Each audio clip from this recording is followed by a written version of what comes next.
But first, a terrible tragedy. That's how the Orange County Sheriff is describing a teenager's death at a Florida amusement park.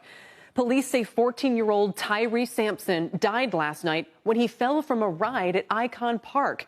Sampson is from Missouri. The sheriff's office reports he was in Florida on vacation with his friend's family.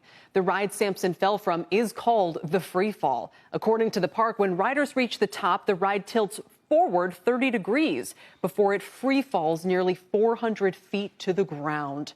A witness filmed a video of the fall. As the ride climbs into the air, you can hear the crew yelling for everyone to double check their seatbelts.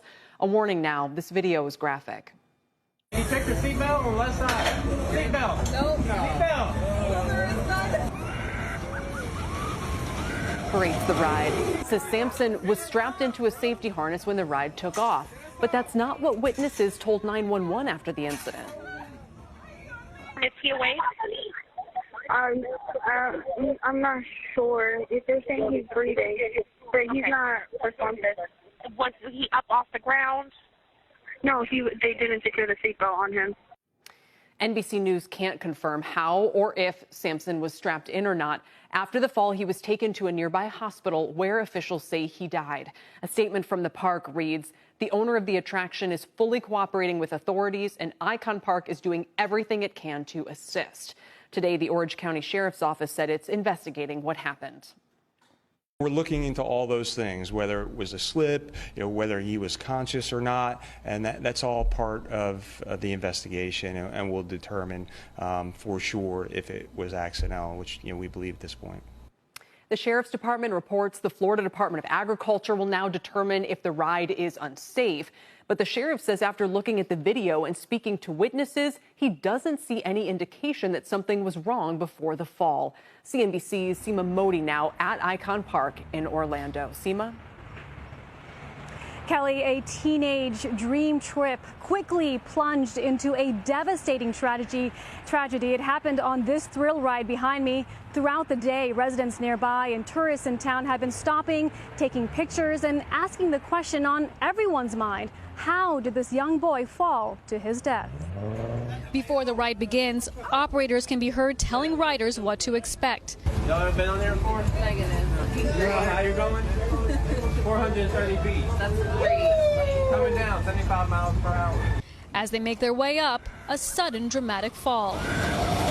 The free fall ride opened in December, holds up to 30 people, and is considered the world's tallest freestanding drop tower, according to the park's website.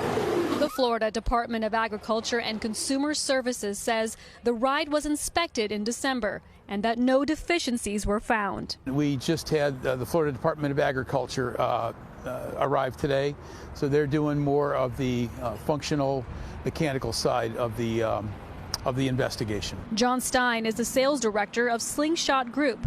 That company owns the free fall ride. He says the ride will not start without all passengers harnessed in. All the guests that were riding had a harness over them, and they were locked and loaded. They were locked down, and so the ride will then ascend once it is all the indicators are that everything is locked. So if it wasn't locked, the ride would not operate. It is the second deadly accident in 2 years at this Orlando park. In 2020, a maintenance worker fell to his death from another ride, the Star Flyer. That was a completely different set of circumstances. It had to do with a maintenance worker prior to the operation of the ride. John tells us that inspections are conducted daily. He also added that there's no way to disengage that harness belt while you're on the ride. The investigators, though, are looking into whether the rider's safety was compromised and whether Sampson's death was an accident. Kelly? So sad. Seema, thank you very much.